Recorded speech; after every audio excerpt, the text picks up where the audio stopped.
मेरे सामने एक इंजन है, मैं क्या अगर इंजन के पास ले जाके मुझे बताएं, तो एक लेमैन के तौर पर मुझे बताएं कि भाई कहाँ जो रबर शाफ्ट होती हैं वो उनकी दिक्कतें होती हैं, या कहाँ पर इंजन में इस ब्लेंड पेट्रोल के साथ दिक्कत हो जाती है। इसमें सारा इंजन नहीं है। जो फ्यूल टैंक से फ्यूल सप्लाई या फ्यूल फ्लो आता है वो जब तक तो गाड़ी के साथ चल रहा होता है तो मेटल ट्यूब में होता है, लेकिन जब उसके पास आता है, क्योंकि ये इंजन हिलता है इसलिए उसमें एक रबर पाइप भी होती है, तो हो सकता है। We don't have data for that, but the international feedback is कि it will slowly affect the rubber component as well as कोई भी ओरिंग सील वगैरह कुछ भी अगर होगी, it will affect that and it will make it leak.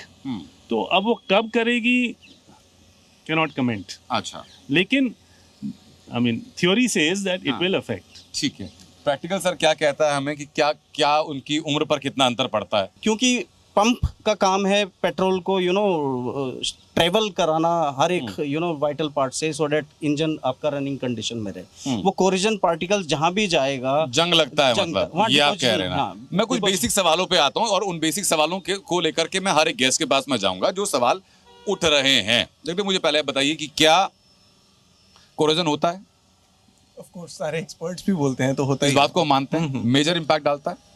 Impact डालता है फॉर श्योर। अब वो मेजर उस पर डिपेंड करता है कि किस इंजन में कौन सा फ्यूल कितनी देर के लिए यूज हुआ। सो फॉर एग्जांपल अगर आप E20 कंपैटिबल इंजन में E20 या E20 से लोअर फ्यूल यूज करेंगे तो बेसिकली वो इंजन बना ही उस फ्यूल को सपोर्ट करने के लिए, वो अपनी लाइफ निकाल जाएगा। आप उसमें E25 E30 डालोगे तो इवेंचुअली वो डिग्रेड जल्दी होने ऐसा है कि भाई इस मैन्युफैक्चरिंग ईयर से बाद की जो गाड़ियां हैं वो E20 को सपोर्ट करेंगी, इसके पहले नहीं करेंगी, ऐसा कोई बेंचमार्क ईयर है?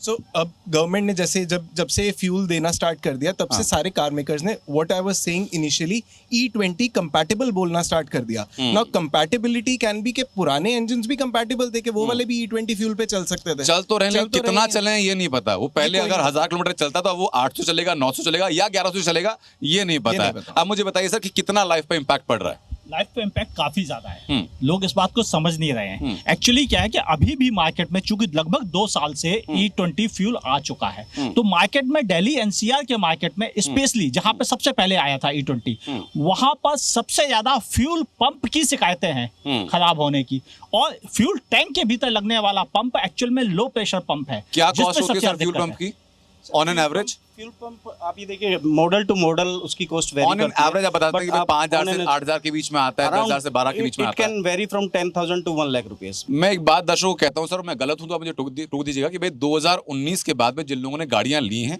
उनकी गाड़ियां कंपैटिबल हैं। जैसे कि जिस शब्द पर बहुत जोर दिया था जगदेव ने, चलेंगी तो कैसी चलेंगी, कितना चलेंगी, ये अभी डेटा आना बाकी है। मैं सही कह रहा हूं सर? एक्चुअली एक और चैलेंज है जी, केवल चलेंगी, कंफर्टेबल है, लेकिन एवरेज वो भी कम देंगी। इस बारे में बात कब करेंगे? एग्जैक्टली। किसी गाड़ी के इंजन को दिखाते हुए सर आप समझा सकते हैं कहाँ कहाँ क्या क्या होता है, कहाँ कहाँ दिक्कतें होती हैं किसी भी गाड़ी के दोनों जो गाड़ी खड़ी हुई है? बिल्कुल बिल्कुल समझाया जा सकता है। अगर आप नॉर्मल इस गाड़ी पे खोलने की जरूरत है, इस गाड़ी में आए तो यहाँ पर सबसे बड़ी दिक्कत कहाँ है? वो होगी वहाँ पीछे पंप से, पीछे फ्यूल टैंक से। फ्यूल टैंक से फ्यूल टैंक फाइबर का बना है, उसमें कोई दिक्कत नहीं आएगी।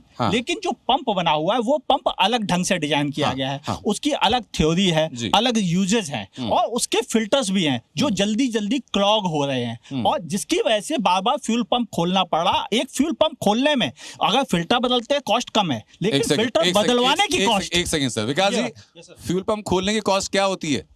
फ्यूल पंप अगेन उसकी लोकेशन तो बिल्कुल कॉमन है हर एक कार में, और अगेन उसकी कॉस्ट वेरी करती है मॉडल टू मॉडल। एक रेंज मुझे बता दीजिए सर। देखिए आपके यहाँ जो ज्यादातर गाड़ियाँ खड़ी है वो लग्जरी सेक्शन की गाड़ियाँ खड़ी है। अगर हम सर डीलरशिप में FRT की बात करें तो अराउंड जो चार्ज होता है वो होता है 1200 रुपये पर घंटा, और फ्यूल पंप खोलना और उसको रीअसेंबल करना, दोबारा रिफिट करना, it take around 3 to 4 hours।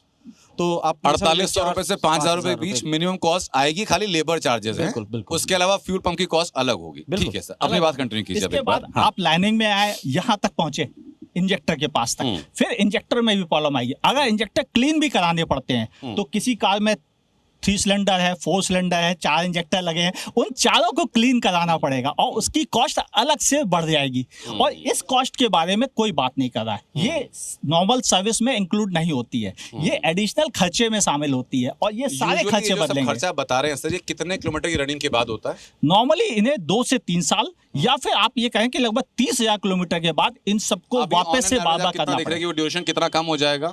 मुझे लगता है कि 30,000 से 40,000 किलोमीटर बाद बार बार आपको ये सब चीजें रूटीन में करवानी नहीं, पड़ेंगी। आप इथेनॉल ब्लेंडिंग के बाद क्या ये कम हो जाएगी किलोमीटर? हाँ, ये किलोमीटर्स तो किलोमीटर्स कम हो जाएंगे। किलोमीटर्स एक्चुअल में वैसे पहले तो 50,000 किलोमीटर थे, अब ये 30-40,000 है। मेजर सर्विसेज जैसे हम देखते हैं ना कार मेकर्स की, वो यूजुअली 40,000 किलोमीटर के अराउंड होती है। हाँ। सो वो 40,000 किलोमीटर की जो major service for petrol car थी, उसमें जो जैसे सर ने बोला कि इंजेक्टर क्लीनिंग और ये सब चीज़ें वो इंक्लूडेड होती थी। अब वही जो चीज़ मैं पहले बोल रहा था कि कार मेकर्स की तरफ से भी कोई स्पेसिफिकेशन नहीं है कि क्या मेजर सर्विस अब हम 20,000 किलोमीटर पे करेंगे। No, we don't know about it.